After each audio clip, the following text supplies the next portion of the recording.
네, 여러분 주말 잘 쉬셨나요? 주말 동안 들어온 소식들 확인해 보셔야죠. 오늘 담장사 바로 출발합니다.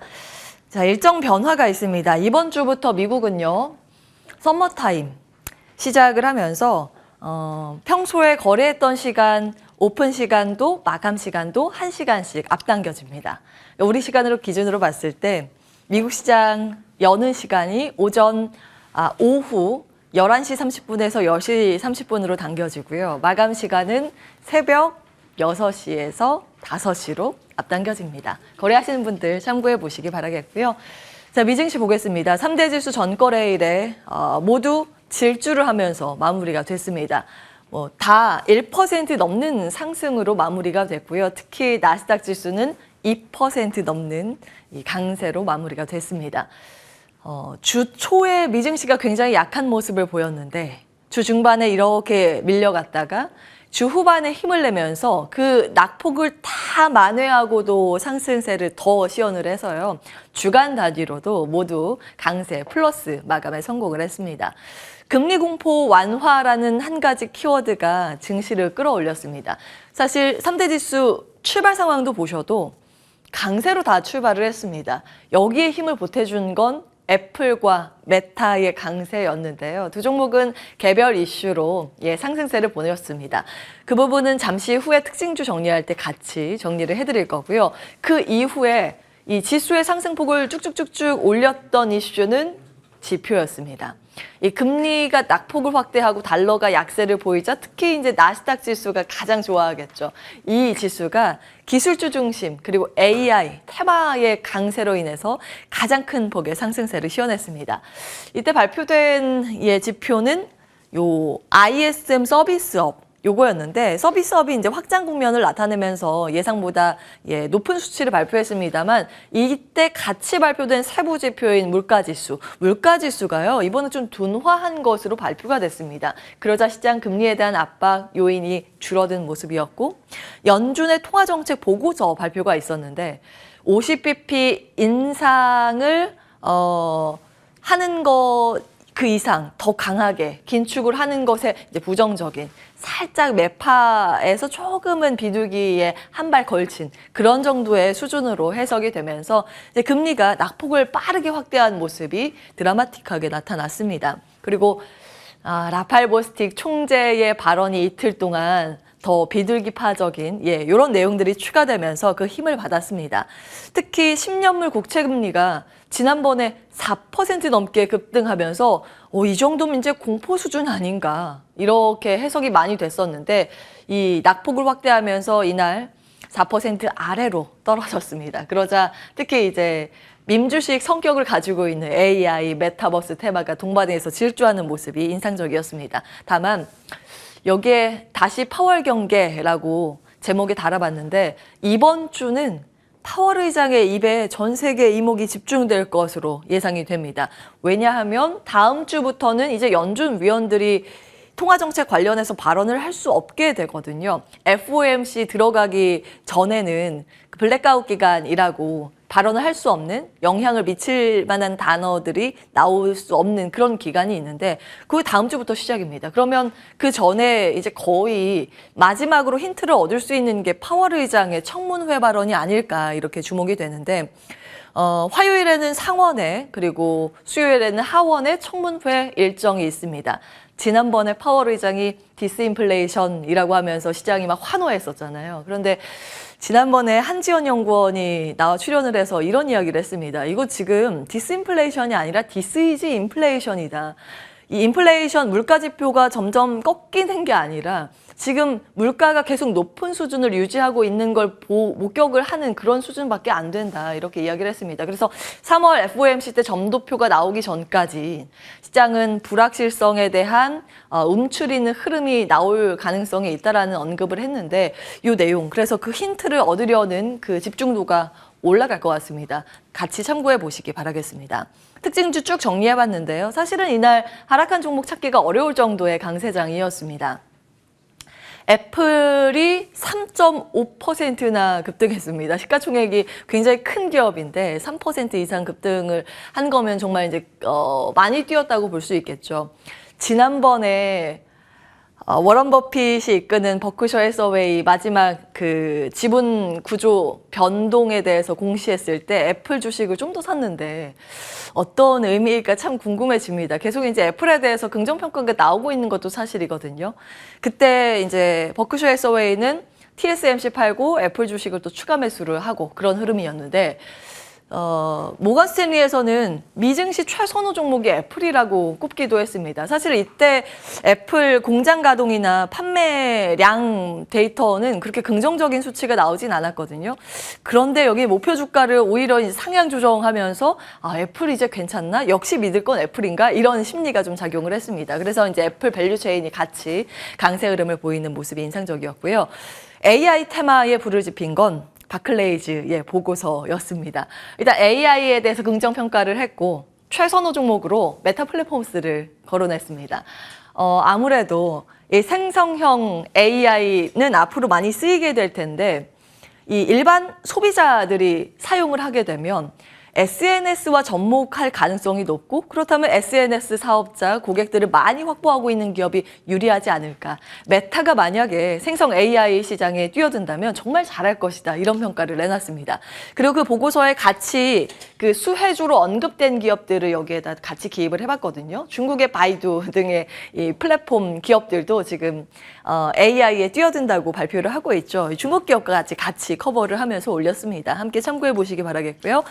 기존의 챗GPT 관련 주요 종목들 쭉 한번 정리해 드렸고 그 시세도 거의 이제 매일 체크해 드리고 있는데요. 대부분 다 올랐습니다. 보통은 개발 업체하고 반도체는 양호한 흐름을 보이는데 이날은 소프트웨어가 동반해서 같이 급등을 보였던 흐름이 굉장히 눈에 띄었습니다.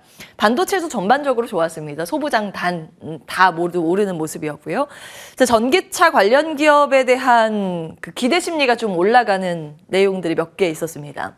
테슬라 2월 중국 판매량이 그 전년 같은 기간보다 32% 증가했다는 수치하고 네바다주에서 테슬라에 대해서 세금 감면 승인을 했다는 소식으로 인해서 테슬라의 주가가 또 강세 흐름을 보였습니다. 지난주에 좀 말씀을 드렸는데 보통 테슬라 인베스터 데이, 뭐 AI 데이, 배터리 데이 이런 IR 관련 일정이 있으면 그 당일날 혹은 하루 이틀 정도 빠졌다가 그리고 나서 이제 상승하는 패턴을 많이 보였다 이런 말씀을 드렸는데 이번에도 어김없이 그런 패턴이 나왔습니다. 당일 빠졌고 그 다음날도 좀 흔들리는 모습이었는데 이번에 3.61%의 반등에 성공했다는 점 눈에 띄고요. 포드도 그 한 가지 뉴스가 추가됐습니다. 지난번에 포드의 전기 트럭 배터리 문제가 걱정돼서 일단 생산 중단한다는 소식 전해드렸습니다. 그 배터리가 이제 SK 온 배터리였는데요. 문제를 찾은 모양입니다. 그래서 이 전기 트럭 13일부터 생산 재개한다는 이런 이 발표가 나오면서 포드의 주가는 4% 넘게 뛰었고 다른 완성차, 전기차 기업들이 동반해서 강세 흐름을 보였습니다. 중국 전기차까지 같이 뛰었습니다. 신재생단은 최근 들어서 미 증시 내에서는 태양광과 풍력이 강한 시세를 나타내고 있음을 체크해 드렸는데요. 이번에 추가된 내용은 UBS에서 또 퍼스트 솔라 목표가 상향 조정을 했는데 좀 화끈하게 올렸죠.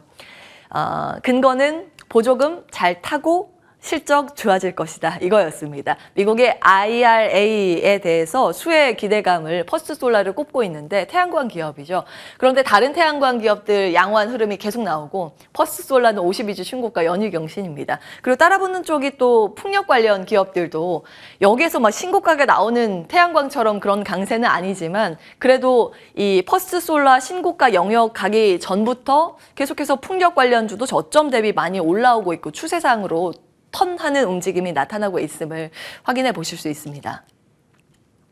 이제 중국 이야기 해봐야겠죠. 미증시 마치고 그 다음에 이제 중국 이슈가 주목을 많이 받았습니다. 어제였는데요. 리커창 총리가 마지막 업무 보고를 했습니다. 그 내용 크게 한 7가지 주된 내용을 좀 정리를 해봤고요. 증시에 영향을 미칠 만한 거는 1번이랑 한 5번 이 2가지 정도고 요거는 좀 지속 관찰이 필요한 내용입니다. 국방 예산을 이번에 굉장히 많이 증액을 했더라고요. 7.2% 늘렸는데 이 폭이 2019년 이후 최대 폭입니다. 마침 이 발표가 되기 바로 직전에 월가에서 그 미국 정부가 중국의 테크 기업들 규제에 대해서 굉장히 빠르게 논의를 하고 있고 구체적으로 이렇게 나올 것이다라는 내용들이 쫙 돌았거든요. 그리고 나서 이제 국방 예산이 굉장히 많이 늘구나라는 걸 확인을 했기 때문에 미중 간의 갈등에 대한 이슈가 다시 또 재생산이 되는지도 체크는 필요해 보입니다. 자, 증시에 영향을 미칠 만한 부분은 GDP하고 일자리 부분인데요. 일단 GDP는 생각보다 높게 발표하지는 않았습니다. 월가에서는 한 5.3% 기대를 했었고 좀 높게 잡은 기관은 5.8%까지 기대를 했었는데 이번에는 전년 5.5% 여기에도 못 미치는 5%로 작년보다 좀 낮춰 잡았습니다. 목표치라서 사실 그 이후에 이거보다 잘 나올 수는 있습니다. 이렇게 일단은 가이드라인을 잡고 있다는 건 이해는 하시면 되겠는데 1991년 이후에 가장 낮은 목표치입니다. 그런데 일자리 쪽은요. 작년에 1,100만 명 잡았는데 올해에 1,200만 명으로 올렸습니다. 이거는 또 1996년 목표치 이후에 최고치이거든요. 결국에는 이제 내수 회복과 내수 확대를 중국은 최우선 과제로 삼고 있음을 힌트를 얻어볼 수 있습니다. 좀 정리를 오른쪽에 해봤는데요. 죄송합니다. GDP 성장률을 생각보다 좀 낮게 잡았는데 이것은 어쩌면 이 중국도 물가가 굉장히 빠르게 치솟는 걸 견제하는 건지도 모르겠다는 생각이 좀 들었습니다. 적당한 수준에서 완만하게 경제 성장을 목표를 하는 방향. 지금 중국 정부가 꺼내들 수 있는 부양카드는 총 2가지거든요. 내수카드, 또 한 가지가 부동산 부양카드입니다. 그런데 지금 이런 전체적인 내용을 봤을 때 부동산 쪽의 카드보다 이제 내수에 집중을 하고 있음을 확인을 해보실 수 있는데 시장 심리 개선에 좀 집중을 하되 좀 과열적인 그 성장률이 나와서 부채가 막 확대되고 이것을 일단은 견제하는 것으로도 해석을 해볼 수 있습니다. 자, 시장의 반응은 이제 2가지로 나뉘는데요. 정반대, 상반대 시나리오입니다. GDP 성장률 보수적으로 목표치를 잡았기 때문에 실망 매물로 위엔화의 가치는 약세로 꺾이고 중국 증시는 하락하는 이 시나리오.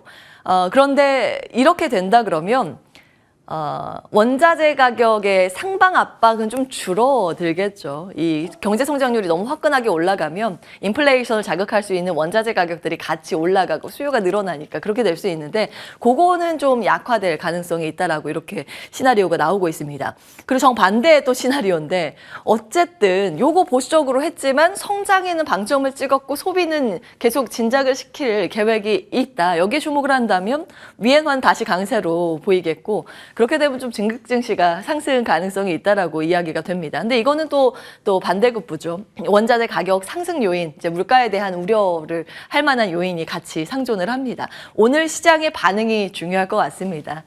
예. 우리 시장으로 좀 넘어가서요. 전략적인 부분을 검토를 해보겠습니다. 최근 들어서 이제 우리 시장의 키 배터리를 또 빼놓고 이야기를 할 수 없기 때문에 마인드맵을 그려보시라고 쭉 한 판으로 좀 정리를 해봤습니다. 보시면 그 원소재 확보의 움직임이 아주 뚜렷하게 나타나죠. 그리고 국산화의 움직임이 굉장히 요즘 강합니다. 광물의 중요성은 작년부터 계속 체크해 드렸는데 광물과 맞닿아 있는 기업들 그리고 최근 들어서는 이 소재를 각 기업들은 안정적으로 공급을 받기를 원하고 또 국산화의 움직임이 정부와 같이 발맞춰서 이동을 하고 있는 상황입니다. 아무래도 이 전구체 국산화가 최근에 이 키워드인데 자본력을 가지고 있는 그룹주 위주로 좀 편하게 진행을 할 수 있겠죠. 그래서 이제 나오고 있는 기업들이고요. 저 끝에 에코앤드림은 좀 생소하실 것 같은데 전사명이 E&D입니다. 이 점 참고해 보시면 되겠고 폐배터리는 우리나라 정책도 미국의 정책도 유럽의 정책도 교집합에 해당되는 산업이라고 말씀을 드렸습니다. 다 알고 계실 것 같고요. 이제 이 부분은 최근 들어서 굉장히 한 가지 중요한 키워드인데요. 한마디로 정리하면 이렇습니다. 차 브랜드 앞으로 더 다양해질 거고 지금도 새로운 모델들이 나오는 상황. 그러면 한 가지 기업, 한 기업에서 여러 가지 배터리의 이제 공급처를 확보할 필요가 있겠다라는 그런 움직임입니다. 합종 연횡이 굉장히 빠르게 변화하고 있는 상황인데요. 예를 들어서 A사라는 완성차 업체가 배터리를 안정적으로 공급받기 위해서 S사랑도 납품을 받았고 그 전에는 S사랑만 납품을 받았다면 이제는 L사, 뭐 다른 사, 이 고객사를 굉장히 이제 넓히는 그런 움직임들이 나오고 있습니다. 그런 과정에서 이제 볼만한 키워드를 두 가지 볼 수 있는데 테슬라 배터리의 내재화의 움직임 그리고 테슬라 배터리의 직납 업체들이 어떤 게 있는지 쭉 한번 정리를 해봤고요. 삼성 SDI는 최근 밸류체인 주목도가 올라가고 있는 이유는 이제 합종 연횡의 변화에 있어서 GM의 이슈가 굉장히 크게 주목을 받고 있죠. GM은 원래는 LG와 파트너였죠. 그런데 이번에 또 조인트 벤처 설정은 또 삼성과 손을 잡았다라는 새롭게 삼성을 추가를 했구나. 이게 좀 주목도가 높았습니다. 그래서 관련 밸류체인들 쭉 한번 정리를 해보시는 것도 좋을 것 같습니다. 자, 이제 2차 전지 배터리 하면 이 안에서 계속 순환매가 돌고 있기 때문에 수급이 어떻게 움직이는지도 계속 따져보셔야 되는데 최초 소재, 그 다음 패턴, 폐배터리 재사용, 그 다음에 이제 장비로 이동하는 건 아닌가 의심이 되는 부분이 포착됐습니다. 이 부분인데 전거래일에 외국인과 기관의 순매수 상위 종목들, 이 형광펜으로 표시한 부분이 다 2차 전지 관련 기업들인데요. 뭐 기존의 소재 기업뿐만이 아니라 이번에 최근 새로 이제 시세가 나오고 있고 수급이 추가가 되고 있는 쪽이 장비 쪽입니다. PNT도 그렇고 대주전자재료도 그렇고 윤성 FNC, 상신 EDP 등등 밸류체인들이 굉장히 많이 이름을 올리고 있어서 이제 KPEX와 관련된 장비 기업들 정리해 보실 필요는 있어서요. 과거 자료도 가지고 왔습니다. 작년 12월에 보여드린 내용이고요. 각각 밸류체인별로 공정별로 이 관련 밸류체인들이 어떤 기업이 포함이 되는지 다시 한번 정리해 보시기 바라겠습니다. 온앵커의 당잠사였습니다.